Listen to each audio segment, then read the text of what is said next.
Bueno, ahora sí. Comencemos entonces. Vamos a nuestro tema de esta semana. Vamos a hablar acerca de cómo enfrentamos la culpa. ¿Qué es lo que nos dice la Biblia acerca de la culpa? Queremos comenzar entonces en Romanos capítulo 8. Vamos al versículo 29.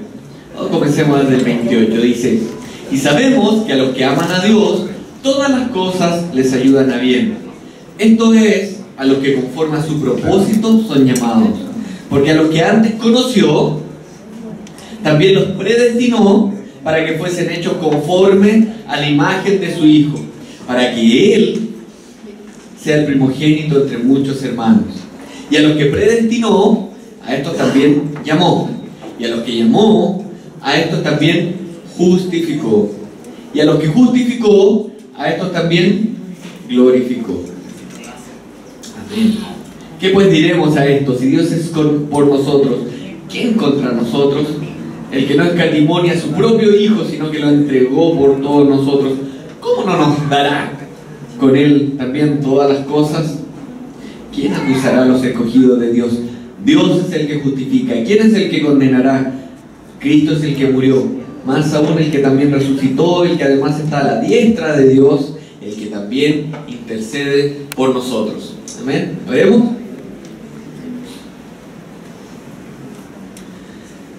Ven, Señor. Ven, Señor. Ven, Padre. Ven y toca nuestros corazones, toca nuestras vidas. Llénanos, Señor. Llénanos. Ven, Señor. Ven, Señor. Amén. Amén, Señor. Pedimos que tu Espíritu Santo nos llene, nos guíe. Que sane nuestra alma, Padre. Que podamos tener un alma sana para servirte a ti. Que nuestro espíritu no tenga ninguna limitación para estar en conexión, en comunión contigo. Sana nuestra vida, sana nuestra alma. En el nombre de Jesús. Amén. Amén. Llevamos varias semanas hablando acerca de la importancia de cuidar nuestra alma, la importancia de estar cerquito, de no estar guardando o acumulando sentimientos que van haciendo raíces de amargura en nuestro corazón. Y hemos cubierto distintas áreas: el perdón, la importancia de la sanidad interior misma. Hoy día queremos hablar, la semana pasada hablamos acerca de cómo enfrentamos también los temores. Hoy día queremos hablar y ver qué es lo que nos dice la Biblia sobre la culpa. Aquí nos importa mucho, este es un tema que queremos seguir semana a semana, poder estar conversándolo, poder estar viendo qué dice la Biblia, para que el Señor hable a nuestros corazones y podamos nosotros también conocernos a nosotros mismos y ver dónde hay áreas de nuestra vida que pueden estar dañándonos o limitándonos en el caminar con el Señor. Algo que hemos visto es que cuando hay un área de nuestra vida que no está sanada, que no está sana, que no ha sido sanada, esa área comienza a carcomer y comienza a impactar en distintas áreas de nuestra vida, en áreas que no son las, quizás ni siquiera las directamente relacionadas. Por eso creemos que es importante que nuestra vida, que nuestro corazón esté sano y que seamos capaces de mirarnos a nosotros mismos y encontrar y detectar, y que el Señor nos guíe para ver en qué área necesitamos que el Señor nos ayude, que el Señor nos sane, que su misericordia haga su obra en nosotros. Porque si no, nos vemos muchas veces limitados para poder caminar con el Señor, cuando hay algún área que nos tiene ahí, nos tiene como frenados. Entonces, para los que manejan, sería como que a veces andamos en la vida como con el freno de mano. Yo no sabía, pero depende de cómo esté regulado el freno de mano, uno igual puede avanzar. Una vez avancé como 2 kilómetros con freno de mano puesto cuando estaba aprendiendo a manejar.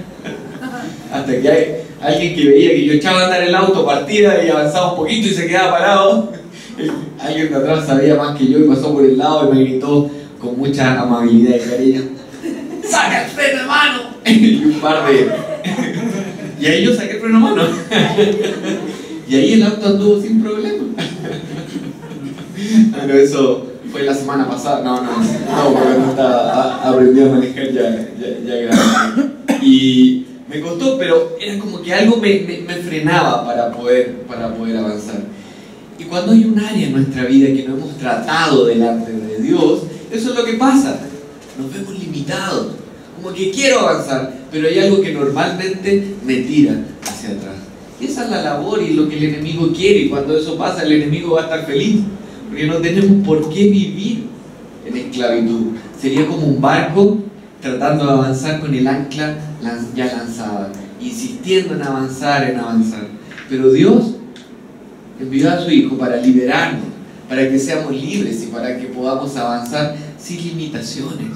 Porque el Señor tiene sueños sobre tu vida. El Señor tiene un propósito. Para usted el Señor tiene un propósito. No importa la edad que tenga, el Señor tiene un tremendo propósito para usted hoy. Y para cada uno de ustedes. El Señor tiene un propósito y quiere usarles. ¡Wow! Lo que vimos ayer fue maravilloso. Estuvimos en esta fundación. Fue algo increíble. No sabíamos si iba a llegar alguna mujer para el spa que ofrecimos. Llegaron 26, creo que escribimos. 26 mujeres y no sé, niños yo vi miles. Era una salita pequeñita, chiquitita que estábamos ahí tratando de acomodarnos. Fue primera vez, entonces tuvimos que adaptarnos a las condiciones rápidamente. Era una sala pequeñita y yo veía que entraban y entraban niños. Yo conté un par de miles, sin exagerar. Pero fue muy lindo porque pudimos ver. Es una institución católica que gracias a Dios nos abrió las puertas para entrar, compartir con ella, con estas mujeres que varias de ellas han tenido experiencias de maltrato o están ahí buscando ayuda. Una institución maravillosa, hay mucho para aprender ahí. También habían inmigrantes o personas con distintas necesidades que esta institución ayuda y nos abrió la puerta para ir a trabajar ahí. Y fue muy lindo porque todas las mujeres que hicieron la manicure, las que trabajaron el pelo, las que trabajaron en el 1-a-1, pudieron compartir mucho de Dios, pudieron compartir su fe, pudieron hablar de Cristo. Fue maravilloso. Estoy seguro y escuché de citas divinas, de momentos muy especiales para compartir.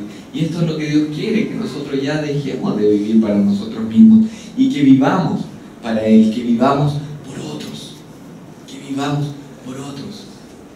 ¿Saben por qué hoy día nos juntamos? Miren la silla vacía que hay al lado suyo. Hoy día estamos aquí reunidos por esa silla vacía, por los que hoy día no están acá. Porque la iglesia es la institución, es el lugar que el Señor diseñó para preocuparse por los que todavía no llegan, por los que todavía no conocen del Señor. Porque usted, si ya conoce al Señor, usted ya cruzó la barrera, ya cruzó la frontera. Si usted conoció al Señor, si usted le dijo al Señor, entra en mi vida, usted ya es salvo, ya está con Él, ya todas estas riquezas son suyas. Tenemos que activar ahora todos estos dones que el Señor nos ha dado, tenemos que activar acá, y eso estamos haciendo acá. Y no es para que nosotros solamente digo, porque también nos corresponde, nos vamos a ministrar a nosotros mismos, vamos a tener tiempo para edificarnos nosotros mismos, pero nuestro fin último, nuestro propósito acá es ser testigos del Señor para los que todavía no lo conocen. Nuestro propósito acá es prepararnos para aquellas sillas que están vacías, para aquellos que todavía no conocen al Señor. Ayer fue maravilloso y yo sé que en la semana tú también has tenido momentos para poder compartir con alguien que no conoce al Señor. Ese es nuestro propósito. Nuestro propósito es alcanzar a los que aún no conocen esta maravillosa verdad. Pero para eso muchas veces nos quedamos limitados y estamos con freno de mano o como el barco con el ancla lanzada, donde nos cuesta avanzar. Y quiero que hagamos este ejercicio de honestidad con nosotros mismos, de ver qué me limita para dar el siguiente paso con el Señor. ¿Cuál es la limitación? ¿Por qué no puedo avanzar con el Señor? El primer paso que tenemos que dar también es en honestidad y en humildad mirar hacia adentro, mirar cómo está nuestra alma. Y te hago esta pregunta: ¿cómo está tu alma? Si te sientes lejos del Señor, aunque ya le hayas conocido y sientes que te estás alejando de Él, esto es una alerta, una alarma que tiene que surgir en nuestro corazón, porque ya hemos sido rescatados. por Jesús, por lo que Él hizo por nosotros, por lo que ahora estamos llamados a vivir una relación cercana con nuestro Señor. Y hoy vamos a hablar justamente acerca de uno de las áreas, uno de los puntos que muchas veces nos mantiene lejos del Señor, y es la culpa. Porque todos nosotros, independiente de la edad, incluso los más jóvenes, todos nosotros nos hemos equivocado, hemos dañado a alguien, todos nosotros hemos cometido algún error. El que esté libre de pecado, bueno, Mateito está, pero ya está desobedeciendo Mateito de repente, ya lo vimos. El mismo Mateito. Pero todos nosotros lamentablemente nacemos con una tendencia hacia lo malo. Y rapidito Mateito, el Memo le va a decir: no toque eso que está caliente, no toque eso que está caliente. Dile qué va a hacer. Que el Señor cuide a nuestro querido Mateito y que lo bendiga. Pero un buen ejemplo es entender que nosotros, nuestra naturaleza, tiende a la maldad, tiende al pecado. Por lo tanto, todos nosotros, independiente de la edad que tengamos, hemos pecado y hemos dañado a otras personas. Nos hemos dañado a nosotros mismos, hemos ofendido a Dios y hemos dañado a los que nos rodean, lamentablemente. Pero Dios tiene palabras de esperanza para nosotros. Y quiero que me acompañen a Isaías capítulo 8, al profeta Isaías, capítulo 1.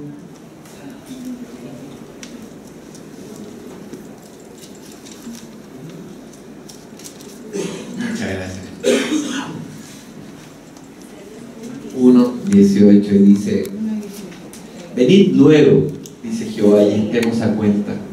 Si vuestros pecados fueran como la grana, como la nieve serán emblanquecidos. Si fueran rojos como el carmesí, vendrán a ser como blanca lana. Qué lindo pasaje.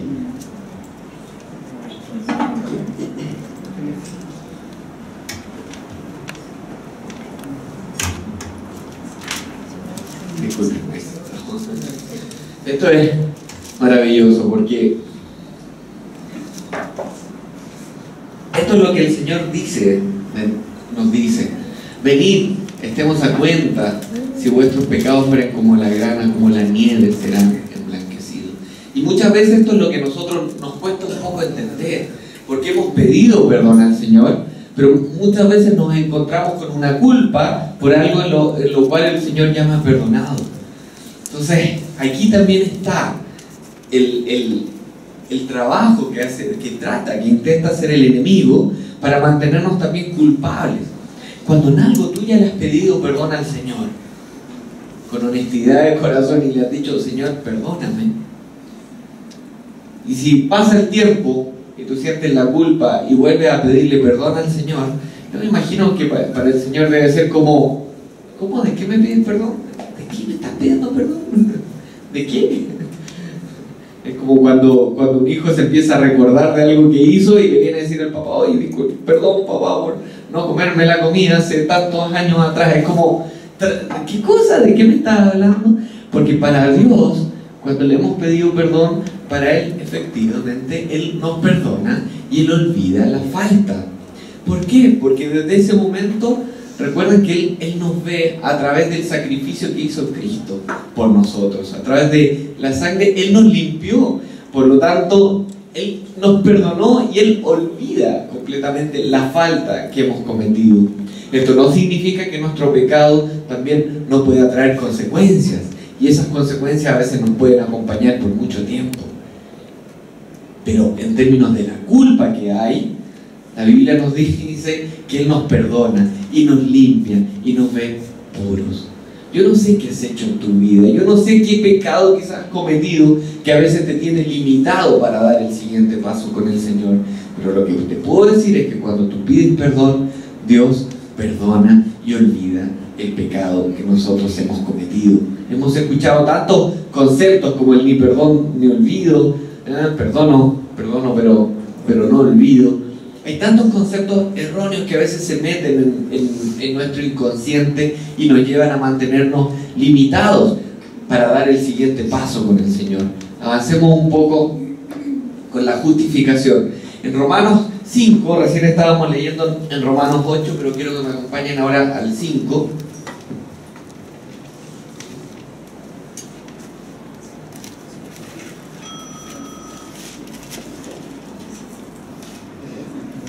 Este es un pasaje genial. Yo quiero pedirles que leamos desde el versículo 1. Se los leo. Dice: justificados pues por la fe, tenemos paz para con Dios por medio de nuestro Señor Jesucristo, por quien también tenemos entrada por la fe a esta gracia, en la cual estamos firmes y nos gloriamos en la esperanza de la gloria de Dios. Y no solo esto, sino que también nos gloriamos en las tribulaciones, sabiendo que la tribulación produce paciencia, y la paciencia prueba, y la prueba esperanza. Y la esperanza no avergüenza, porque el amor de Dios ha sido derramado en nuestros corazones por el Espíritu Santo que nos fue dado. Porque Cristo, cuando aún éramos débiles, a su tiempo murió por los impíos. Ciertamente apenas morirá alguno por un justo, con todo pudiera ser que alguno osara morir por el bueno. Mas Dios muestra su amor para con nosotros en que, siendo pecadores, Cristo murió por nosotros. Pues mucho más, estando ya justificados por su sangre, por él seremos salvos de la ira. Porque si siendo enemigos fuimos reconciliados con Dios por la muerte de su Hijo, mucho más estando reconciliados seremos salvos por su vida. Y no solo esto, sino que también nos gloriamos en Dios por el Señor nuestro Jesucristo, por quien hemos recibido ahora la reconciliación. Entonces esto es muy lindo, porque el Señor, cuando nosotros nos hemos acercado a Él, Él nos perdona, y Él desde ese momento nos declara justo, nos ha justificado. Desde ese momento el Señor ya nos justificó. Por lo tanto, todos los pecados que nosotros hemos cometido pueden tener consecuencias que sigan por un tiempo, por mucho tiempo, pero en términos de nuestro estatus delante de Dios no cambia. Tú has sido justificado por el Señor, y ahí es donde decimos que el Señor te va a comenzar a mirar a través de unos lentes. Estos lentes se llaman la sangre de Jesús, y cuando Él te mira con estos lentes te va a mirar blanquito. Ya está blanco porque me has pedido perdón por tus pecados. Yo ya te he perdonado a través de lo que el Señor Jesús hizo por nosotros. Por lo tanto, quizás hay algunos de nosotros que todavía están pensando: ¿por qué hice esto hace tanto tiempo atrás? ¿Por qué pasó? ¿Por qué? ¿Por qué? ¿Por qué? Ese ¿por qué? ¿Por qué? ¿Por qué? Tienes que tener cuidado, porque a veces es la obra del enemigo, que lo que quiere es mantenernos a nosotros atados a alguna mala decisión que tomamos en el pasado. Yo lo que te invito es a que pongamos delante del Señor todo ese cargo de conciencia que podamos tener por errores que hemos cometido en el pasado, que los pongamos una vez delante del Señor, que pidamos perdón con un corazón honesto, y luego sigamos adelante, sigamos adelante. Nuestro sentido de justicia y el de Dios muchas veces no son iguales. El Señor nos perdona, el Señor nos justifica, y eso debemos valorarlo y recordarlo para poder vivir tranquilos, para poder vivir con paz en el corazón. El Señor quiere darte una paz que sobreabunde, que sea más grande que todo entendimiento. En Miqueas, un profeta del Antiguo Testamento, dice que Él volverá a compadecerse de nosotros, hollará nuestras iniquidades. Sí, dice, arrojarás a las profundidades del mar todos nuestros pecados. Para Dios, Él nos ha perdonado y toma todos nuestros pecados y los manda a lo profundo del mar, aquel lugar del mar donde el hombre todavía no es capaz de llegar, las profundidades del mar. Ni Jacques Cousteau llegó hasta el fondo del mar. Nadie puede llegar hasta el fondo del mar. Mire qué lindo lo que dice acá. Allá están nuestros pecados. Cuando hemos pedido perdón al Señor, cuando hemos tenido un encuentro con Él, nuestros pecados se van para allá. ¿Por qué entonces seguimos culpándonos por aquello que pasó? De nuevo, el pecado también produce consecuencias, y esas consecuencias quizás pesan hasta hoy. Para eso estamos los hermanos también, para apoyarnos y poder sobrellevar los unos también las cargas de los otros, apoyándonos y respaldándonos como hermanos. Pero en términos de la culpa en nuestra mente no puede estar, porque el Señor ya nos perdonó. Y Él cuando te escogió, Él sabía quién eres. Cuando Él te escogió, Él sabía exactamente quién eres. Sabe quiénes somos.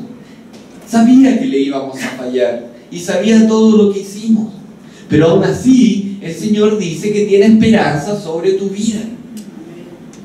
El enemigo quiere que vivamos esclavos de la culpa, de los pecados que Dios ya ha perdonado.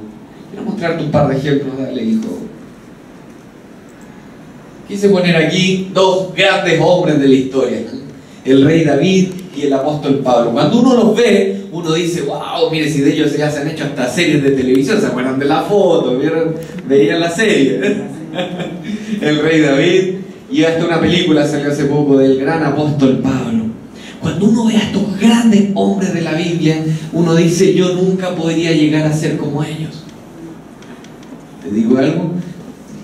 Efectivamente, quizás nunca vas a llegar a ser como ellos en las tremendas maldades que cometieron. ¿Por qué sabías tú que estos grandes hombres de Dios cometieron errores terribles? ¿Tú recuerdas acaso que este gran rey David adulteró con la mujer de uno de sus oficiales y para poder tapar su pecado hizo un montón de cosas terribles? Cuando supo que Betsabé estaba embarazada, ¿qué hizo con su marido? Lo mandó a buscar desde la guerra. Le estaba peleando en el frente de batalla por su rey y lo mandó a llamar. Le dijo, no, ven para acá, ven de vacaciones, ándate con tu esposa mejor, para poder cargarle el hijo. Creo que él era morenito, chiquitito, iba a salir igual al rey, pero... Y este hombre era tan fiel, que él dijo, no, mientras el pueblo está luchando, yo no voy a volver a la casa a descansar, yo me quiero ir a pelear por mi pueblo. Entonces David no tuvo cómo solucionar el tema. ¿Y qué hizo con este hombre? Lo mandó y dijo, Nael, póngalo en la primera línea de batalla. ¿Cómo le llamamos acá? Carne de cañón. Mándenlo de los primeros. Y adivinen qué pasó. El feliz se fue a pelear por su rey. ¿Y qué pasó? Hasta ahí llegó su historia. Pero su historia la recordamos hasta hoy como un hombre fiel a Dios, como un hombre fiel a su rey, como un hombre fiel a su pueblo. Y el rey David cayó sobre su conciencia, sobre su vida, cayó el peso del adulterio, cayó el peso de ser un asesino. Y ahí es cuando el profeta va donde él y le cuenta una historia a David. Le dice, mira rey, te tengo una historia para contar. Los profetas eran valientes, porque el rey lo podía mandar a matar rapidito, ¿no? Y va un profeta donde David y le dice, mira rey, te tengo una historia. Había un hombre que tenía muchas ovejitas, historias simples, cosas cotidianas. Y había otro que tenía solo una ovejita. Y la cuidaba, la peinaba, le hacía cariñito. Y este gran señor que tenía muchas ovejas, le robó esa oveja. Y el rey David como que empezó a abrir los ojos, le encantó la historia. A ese hombre hay que matarlo. No solo eso. Le robó la ovejita y además lo mandó a matar. Esto no puede ser. A ese hombre hay que mandarlo a matar de inmediato. Bueno, estimado rey y querido rey, como yo creo el profeta como se fue a la puerta, así como listo para salir arrancando, ese hombre eres tú. Y salió.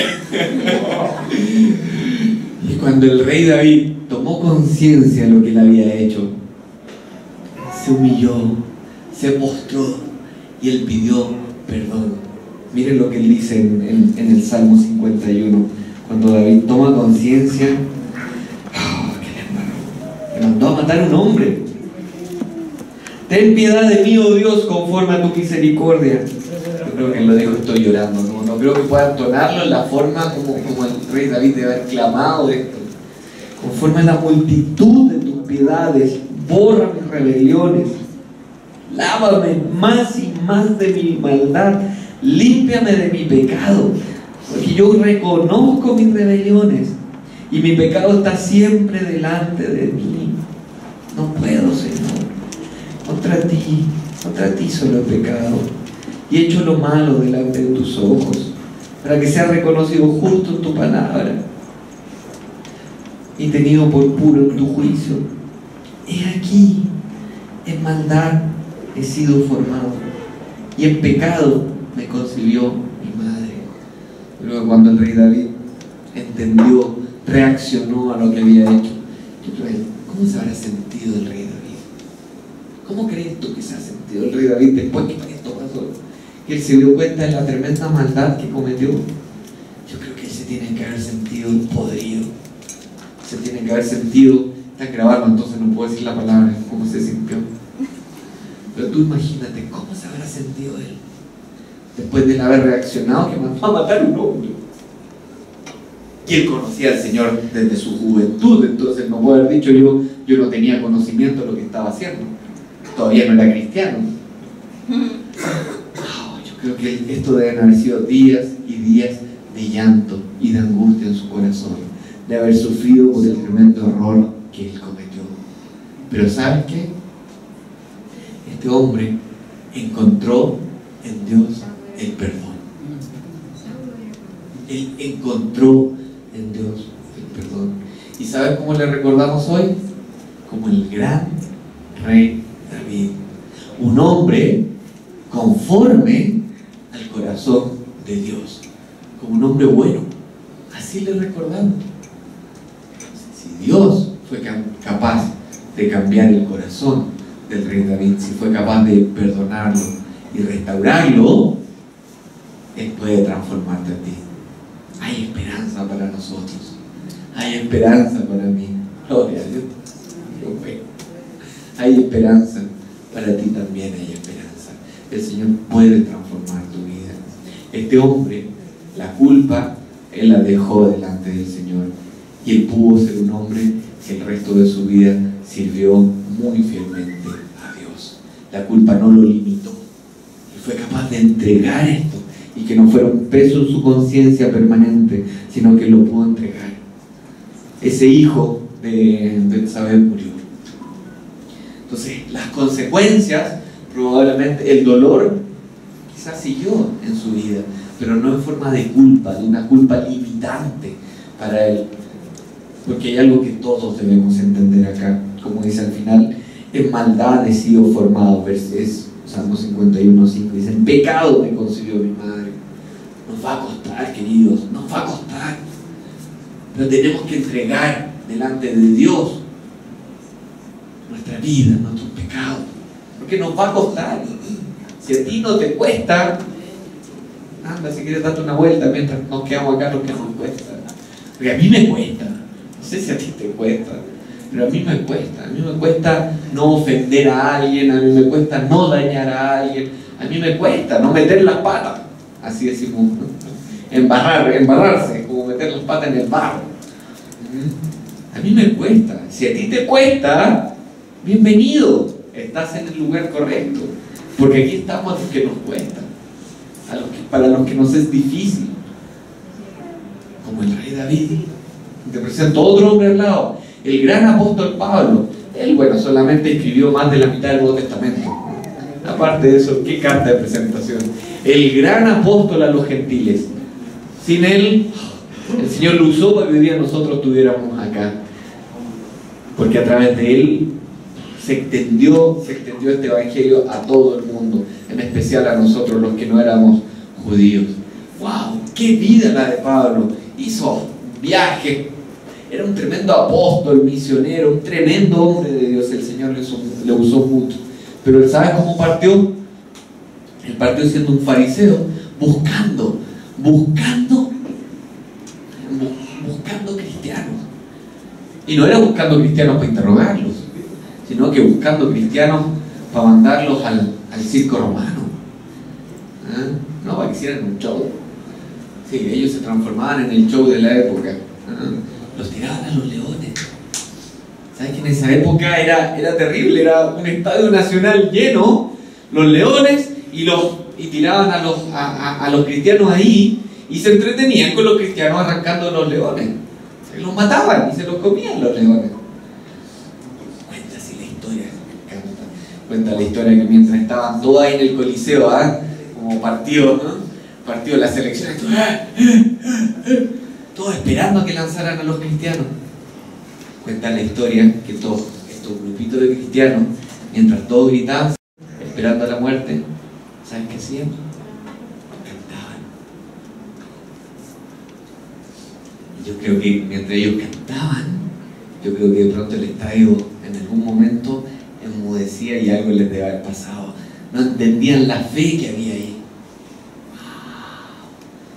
Uno dice, ¿cómo podían haber personas con un corazón tan malo disfrutando que mataran a estos cristianos? Pablo estaba ahí. No solamente él se alegraba, él los buscaba. Él se metía ahí entre medio, tratando, él era como una policía secreta, ¿verdad? Tratando de buscar cristianos. Y cuando iban, los agarraban de las casas y se los llevaban y los entregaban para que los mataran. En eso, porque él creía que eso estaba bien. Y a él no le importaba que los mataran. ¡Qué corazón más puro! ¿Sabes qué? En el hombre hay un sentido de conciencia que el Señor nos ha dado a cada persona, sin importar si conocemos o no al Señor. Pero cuando uno no conoce al Señor, esta conciencia muchas veces comienza como a callarse con maldad y maldad y más maldad. Y muchas veces lo que pasa, esta conciencia ya queda como cauterizada, dice la Biblia, como una conciencia que ya no me duele seguir haciendo maldad. El Espíritu Santo nos ha ayudado para reavivar nuestra alma, para reavivar nuestro espíritu, para que nuestra conciencia ahora esté sujeta al Espíritu. Pero Pablo esto ya no actuaba, a él ya no le importaba. Y no le importaba que hubieran niños, que hubieran ancianos, que hubieran personas postradas. Si él sabía que había cristianos, él iba, los agarraba y los mandaba a los leones. Era como la Dina de la época, sería como, ¿no? Manuel Contreras era un niño de pecho, ¿no? Al lado. Era terrible. Así era Pablo. Era terrible. En la época él merecía irse a la cárcel. Lo tenían que haber mandado a la cárcel y si era posible haberlo fusilado o algo. Era un hombre malo. ¿Y sabes qué? El Señor le transformó en poco. El Señor le transformó. Y le transformó llegando a ser un hombre tan sensible a la palabra de Dios, que la mitad del Nuevo Testamento está escrita por él. Todo lo que leíamos de Romanos está escrito por ese hombre, que era un asesino. ¡Wow! ¿Y por qué pongo estos ejemplos acá? Porque hoy día yo tengo ahí un problema con un paradigma que tenemos, que creemos que alguien para poder llegar a ser un líder, un pastor, un líder de alabanza, ¿me entiendes? Alguien en la iglesia, ¿me entiendes?, que dirija, tiene que ser alguien que tiene que tener una vida para atrás intachable. Yo creo, y esto después lo borran de la grabación, porque yo creo que hoy en día en muy pocas iglesias, hombres con esta historia los habrían puesto de líderes de iglesia, a pesar de ya haber sido transformados por el Señor. Porque a veces tenemos la idea, ¿me entiendes?, de que alguien para poder servir en la iglesia para atrás tiene que tener una vida intachable. Y estos hombres no tenían una vida intachable, cometieron muchos errores en su vida. Personalmente yo creo que el Señor transforma vidas. Y si el Señor transformó a estos dos señores en lo que llegaron a ser, el Señor te puede transformar a ti. Hay esperanza para ti. Hay esperanza. ¿Qué habrá pensado años después Pablo cuando él recordaba a tantos cristianos que habían muerto por su culpa? ¿Qué habrá pensado Pablo? ¿Cómo él pudo superar la culpa para que esa culpa no fuera inmovilizante con él? Para que no le limitara, porque claramente después no estaba limitado, porque fue increíble lo que Dios y el Espíritu llegaron a hacer por su vida. O sea, él no vivió limitado, porque él fue capaz de pedir perdón al Señor, de arrepentirse. Las consecuencias vinieron. ¿Qué pasó? Después, cuando él se convirtió, él venía con un corazón puro, nadie le creía. Pues imagínense la primera vez que el convertido se fue a meter a un grupo, a una junta de cristianos. Imagínense qué pasó, no lo querían ver. Él tuvo que sufrir las consecuencias de los errores que había cometido. Pero poco a poco, como que al principio a nadie le creía, poco a poco le creyeron. Y llegó a ser el gran apóstol de Cristo, que hasta hoy día, 2000 años después, recordamos y leemos, y de él seguimos aprendiendo. Es increíble lo que Dios hizo con un hombre con este historial. Entonces, ¿sabes qué? No me importa tu historial. Después de escuchar estas dos historias, estas dos biografías, tu historial no me sorprende, no me va a sorprender. No me importa lo que hiciste. Y eso es lo que el Señor dice te dice hoy a cada uno de nosotros. No me importa lo que hiciste. No me importa quién fuiste. Lo que me interesa es quién puedes llegar a ser. Lo que me interesa es lo que yo quiero hacer por ti. Lo que yo quiero hacer en tu vida. Porque ya no depende de ti, sino depende de mí, dice el Señor.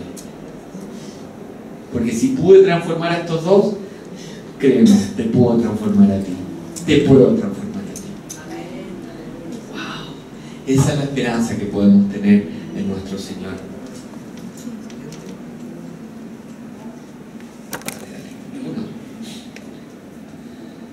Me encanta el encuentro de Jesús con Mateo. También, Mateo era un publicano. Y cuando él se acercó, cuando él conoció a Mateo, Jesús dentro de sus 12 discípulos no escogió a los mejores. Escogió a estos publicanos. Difícil pensar hoy día quiénes serían los publicanos, pero ¿los qué? Claro, ellos cobraban impuestos, pero eran ciudadanos, ellos eran judíos, eran muy corruptos, ellos eran judíos mandatados por el Imperio Romano. Entonces el Imperio Romano les decía, bueno, usted tiene que mandarme los impuestos que le vamos a cobrar a los judíos. Y si el Imperio Romano les decía, cobre 100, él podía cobrar lo que él quisiera. Entonces, como el Imperio Romano le decía, manda 100, bueno, entonces te cobro 1000. ¿Cómo que 1000? Si no, te vas a la cárcel. Y ellos eran parte de los mismos judíos, eran odiados por los judíos. Y Jesús les escogió. Me encanta esta frase, dice, los sanos no tienen necesidad de médico, sino los enfermos. Yo no he venido a llamar a justos, sino a pecadores. El Señor no le importa quién fuiste. Al Señor le importa quién eres hoy en Él y quién Él quiere que tú llegues a ser. Porque Él tiene un propósito y Él tiene un plan para tu vida. Tiene un propósito, qué maravilla más grande. La última historia me encanta que podamos también recordar cuando Jesús se encuentra con una mujer. Juan 9, pueden ir conmigo.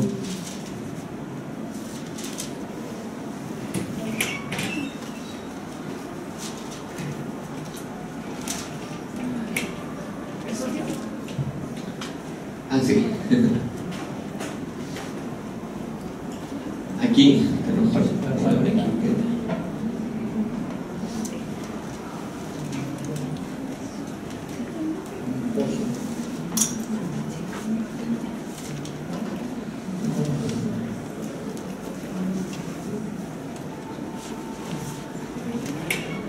Jesús estaba muy acostumbrado a juntarse con personas con las que nadie más se iba a juntar. Cuando Jesús se juntó con los publicanos, como nadie más se había juntado con esas personas. Y llegaron a Juan, me equivoqué, Juan 8.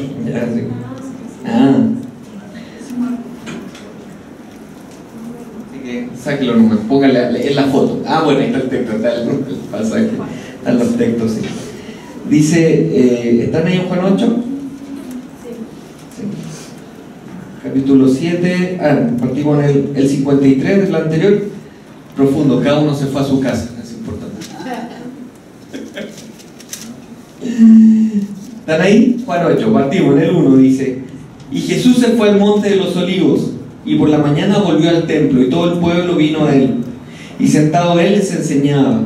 Entonces los escribas y los fariseos le trajeron una mujer sorprendida en adulterio, y poniéndola en medio, le dijeron, Maestro, esta mujer ha sido sorprendida en el acto mismo de adulterio, y en la ley nos mandó Moisés apedrear a tales mujeres. ¿Tú pues qué dices? Mas esto decía tentándole para poder acusarle. Pero Jesús, inclinado hacia el suelo, escribía en tierra con el dedo. Y como insistieran en preguntarle, se enderezó y les dijo: el que de vosotros esté sin pecado sea el primero en arrojar la piedra. E inclinándose de nuevo hacia el suelo, siguió escribiendo en tierra. Pero ellos, al oír esto, acusados por su conciencia, salían uno a uno, comenzando desde los más viejos hasta los postreros. Y quedó solo Jesús y la mujer que estaba en medio.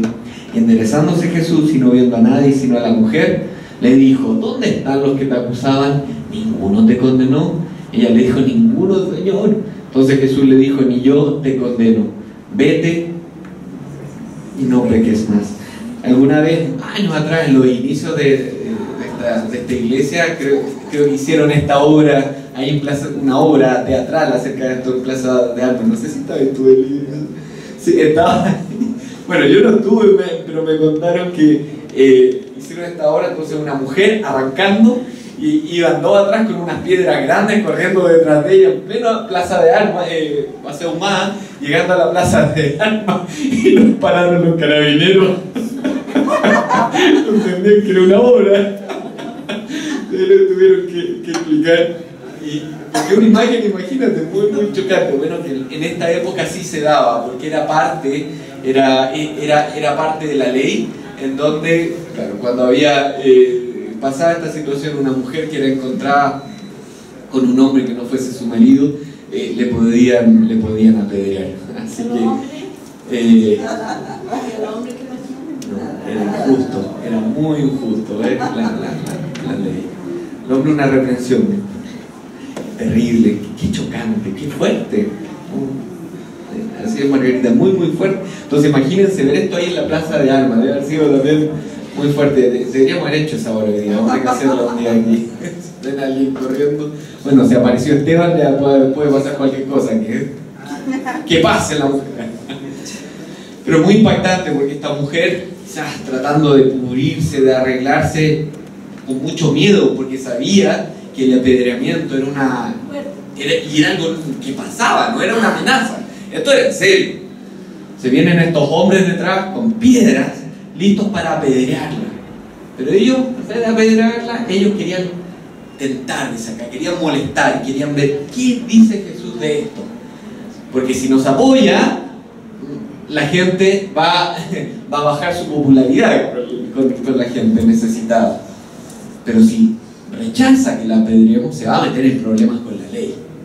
Y esta imagen es tan especial porque imagínate una mujer con mucho temor en ese momento, lista para ser apedreada, y Jesús muy tranquilo se inclina y escribe en tierra, y escribía, y escribía, y escribía, y escribía.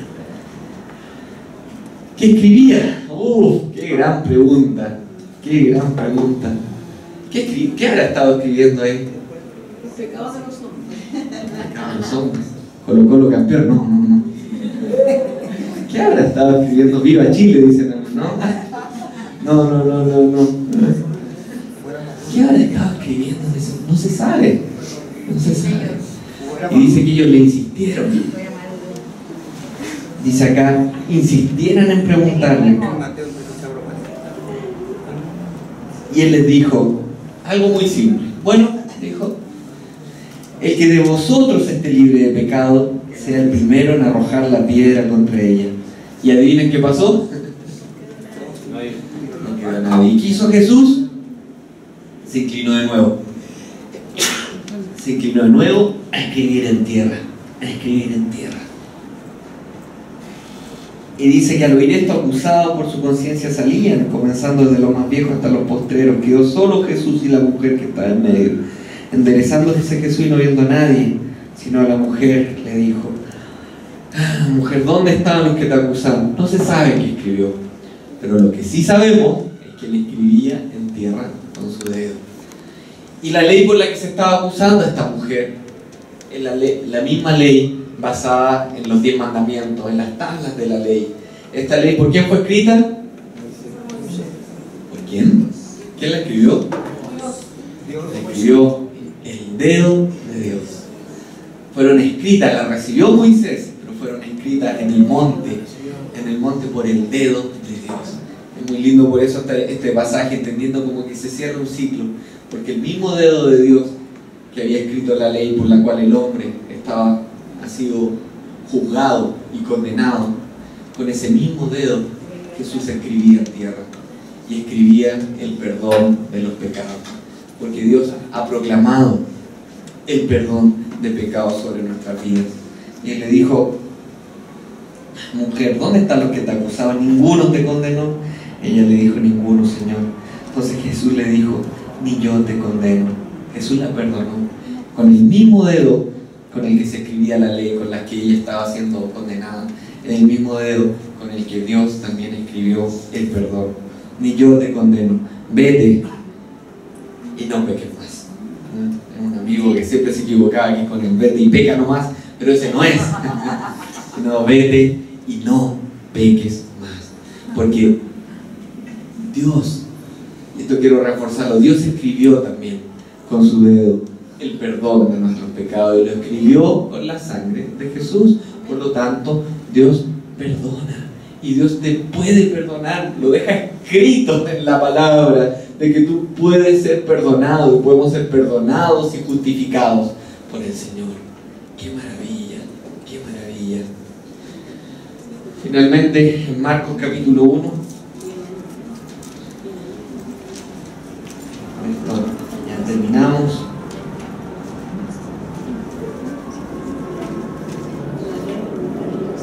Cuando comienza el ministerio de Jesús, versículo 14 y 15 dice: después que Jesús fue encarcelado, Jesús vino a Galilea predicando el evangelio del reino de Dios, diciendo: el tiempo se ha cumplido y el reino de Dios se ha acercado. Arrepentidos y creed en el evangelio. Entonces, el mensaje del Señor Jesús, el mensaje de Juan el Bautista y de Jesús es este: arrepiéntanse, porque ahora hay perdón de pecados, porque ya no tenemos que vivir condenados por la ley, no tenemos que vivir con la culpa del pecado sobre nuestras vidas, sino que ahora podemos tener un encuentro con Jesús, arrepintiéndonos y entregándonos a Él. Y si me ayudan, Nachito, la palabra arrepentirse es una palabra griega muy importante. Eso, gracias. Que es la palabra griega metanoia. Esta es la palabra arrepentirse. Cuando ahí en Marcos dice arrepentidos, esta es la palabra metanoia. Y si te fijas, acá dice, es un viaje del griego que cambia la forma de pensar o de sentir la vida o la forma de ser de uno. La forma más práctica de entender esta palabra arrepentirse, de metanoia, es como en un camino. En un camino, ¿se acuerdan? Módulo, dirección, sentido. Si tienes una calle, hay una sola dirección, pero la dirección puede ser hacia allá o puede ser hacia allá. Si tú dices: voy por la autopista. Bueno, si vas por la autopista ya la dirección está definida, pero puede ser dirección norte o dirección sur. Entonces, metanoia, la palabra se usaba cuando había un viaje, tú ibas por el camino y se me quedó algo, dejé encendido el calefón, dejé la llave puesta, voy a cambiar entonces de dirección, mi dirección, o voy a cambiar el sentido de mi viaje. Entonces, si yo iba hacia allá, ahora no voy hacia allá ni hacia allá, sino que si voy hacia allá, cambio completamente el sentido de mi dirección y voy en el sentido opuesto. Ese es el concepto de metanoia. Cuando Jesús dice arrepiéntanse, es porque yo iba en una dirección, iba con este sentido, con esta orientación, y la cambio completamente ahora para el otro lado. Esto es lo que significa el arrepentimiento, y esto es a lo que el Señor nos llama. Esto es lo que pasó con el rey David. Cuando el rey David entendió que en el camino del adulterio, que en el camino del homicidio, esto no era el camino, él dijo: Señor, te pido perdón y me voy en la otra dirección. Lo mismo pasó con Pablo. Pablo estaba buscando a los cristianos para matarlos, y ahora no, Señor, ahora vamos a buscar más cristianos, nuevos cristianos, vamos a alcanzar a aquellos en necesidad. Voy en el otro camino. Y es interesante porque este término no trae una connotación de culpa, ¿me entiendes? Porque la culpa queda en el pasado, yo doy la espalda hacia donde yo iba y voy en la otra dirección. Entonces, todo esto que estamos hablando acerca de la justificación del Señor, acerca de cómo enfrento la culpa, nace con una decisión de que yo iba en una dirección, ya no voy más en esa dirección, ahora yo voy en la otra dirección, ahora yo tengo que generar un cambio en mi vida. Y te digo algo, hay áreas donde has luchado que esas áreas van a ser difíciles, van a ser muy difíciles de enfrentar. Pídele perdón al Señor y toma resguardo. Por ejemplo, nosotros siempre decimos, tenemos que acercarnos a las personas que no conocen al Señor, siempre, pero si tú has tenido amigos que en el pasado te han guiado por el mal camino, ¿me entiendes? Sea lo que sea, ¿me entiendes? Sea, ¿me entiendes? Amigos, no sé, que te han guiado a pornografía, drogas, alcohol, violencia, lo que sea, ¿me entiendes? Quizás tú hoy día no vas a estar preparado para estar todavía con ellos mientras estás dando el camino hacia el otro lado. Nosotros creemos que no tenemos que vivir en una burbuja, pero hay veces en que necesito tomar decisiones también de que si hay un área en donde yo soy débil, yo no me voy a hacer el fuerte, porque yo no soy fuerte, yo soy débil. El Señor es el que me fortalece, pero yo no voy a hacerme el fuerte en un área donde no lo soy, no puedo correr riesgos. Entonces, si hay áreas de tu vida en que a ti te cuesta, lo que te invitamos es, cuídate en esas áreas, reconoce tu debilidad. Me encanta este ejemplo, me encanta el ejemplo de, este es un ejemplo muy lindo de qué pasaba en las guerras. No me gusta mucho las películas de guerra y eso, pero esta imagen a mí me gusta mucho, que dice que después de las guerras volvían todos los soldados, todos los soldados de la guerra, y dicen que siempre los soldados cuando volvían había un tremendo aplauso para ellos. Iban pasando los soldados, todos los distintos batallones, pero el sonido más ensordecedor eran los aplausos al final, porque al final venían los cojos, los mancos, los ciegos, todos los que habían perdido algo en la guerra. Yo así me siento. Yo creo que al cielo, yo no sé tú, yo creo que personalmente, yo creo que voy a llegar con algo menos, porque me siento débil. Y si yo soy débil y me falta un pie, necesito una muleta, y tengo que saber que si tengo una muleta yo no voy a poder saltar un charco, porque tengo una debilidad. Entonces, ¿en qué área tú eres débil? ¿En qué área a ti te cuesta?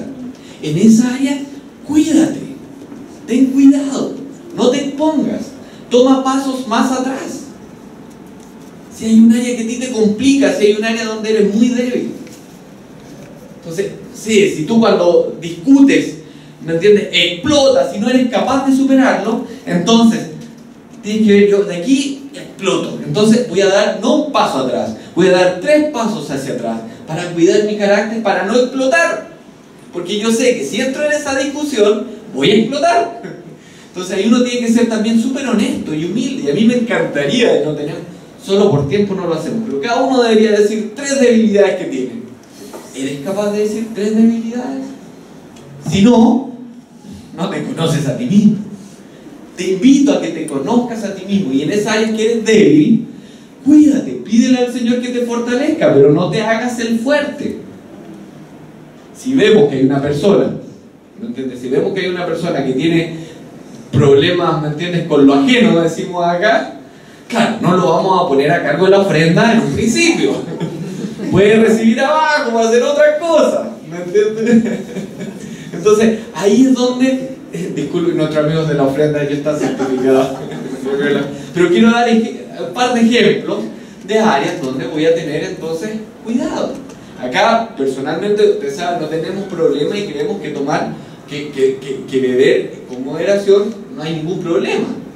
Pero si tú tienes problema, tampoco, yo te aconsejaría que tampoco, ¿me entiendes?, te arriesgues, y no solamente un paso atrás, 3 pasos atrás, porque sé que si me tomo una copita de vino y 2 copitas y 3 copitas, de ahí no paro hasta que quedo borrado, entonces no tomes la primera, toma bebida, le sacáis el gas a la Coca-Cola para que parezca.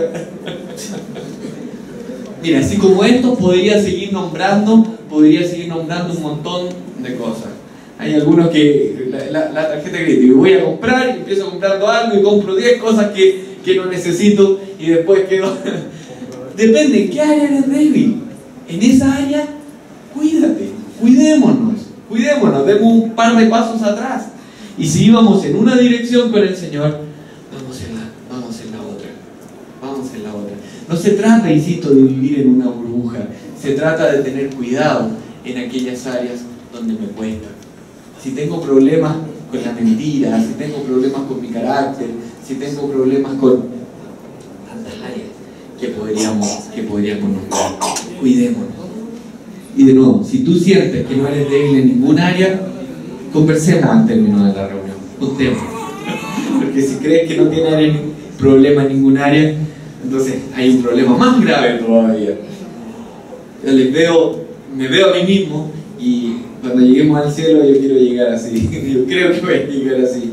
Voy a llegar como un golpeado en esta guerra, como alguien que reconoce que le cuesta, reconoce que es difícil. Que no es fácil, pero con la ayuda del Señor podemos. Y recuerda, metanoia, yo iba en una dirección, o sea, yo tomo una acción súper concreta, cambio de dirección, voy a ir al otro lado. Y si eso significa cambiar amistades, cambiar hábitos, cambiar conducta, mantener nuestra vida, hagámoslo. Que el Señor nos ayude, que el Señor nos guíe, que el Señor siga haciendo su obra en nuestra vida. Amén. Amén.